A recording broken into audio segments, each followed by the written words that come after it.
নির্বাচন কমিশনের কর্মকর্তারা একটি দলের পক্ষে ন্যাক্কারজনকভাবে কাজ করছে বলে অভিযোগ করেন বিএনপি মহাসচিব মির্জা ফখরুল ইসলাম আলমগীর।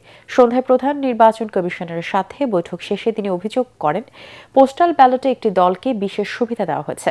প্রতীক বিতরণের পরই দেশে পোস্টাল ব্যালট দেওয়ার আহ্বানও জানান তিনি।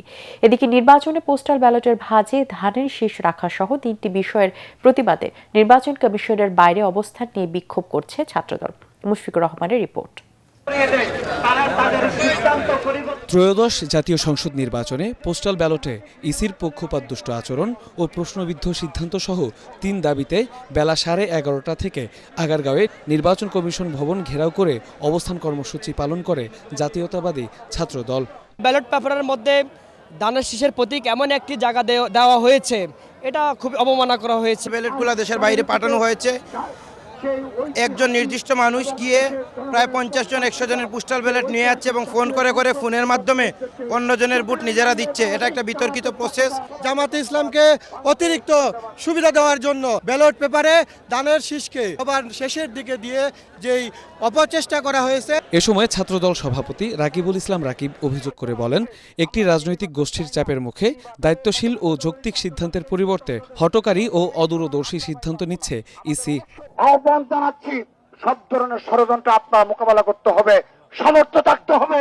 আপনার যেন মেরুদণ্ড রয়েছে কিনা এই নিয়ে যেন প্রশ্ন না আসে।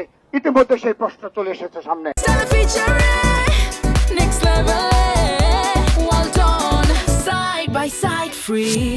বিকেলে প্রধান নির্বাচন কমিশনারের সাথে বৈঠক করেন বিএনপি মহাসচিব মির্জা ফখরুল ইসলাম আলমগীর এবং বিএনপির কেন্দ্রীয় নির্বাচন পরিচালনা কমিটির চেয়ারম্যান নজরুল ইসলাম খান।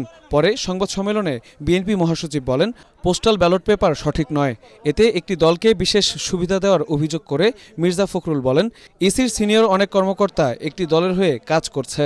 এই ব্যালট পেপারটি সঠিক নয়, এখানে পক্ষপাতিত্ব করা হয়েছে এবং কোনো একটি দলকে বিশেষভাবে সুবিধা দেওয়ার চেষ্টা করা হয়েছে।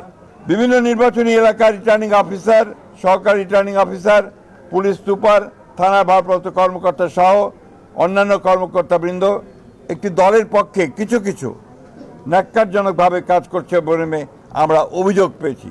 নির্বাচন কমিশনের কতিপয় সিনিয়র কর্মকর্তা সহ কয়েকজনের বিরুদ্ধে আমরা অভিযোগ পেয়েছি যে তারা কোনো একটি নির্দিষ্ট দলের পক্ষে কাজ করছেন।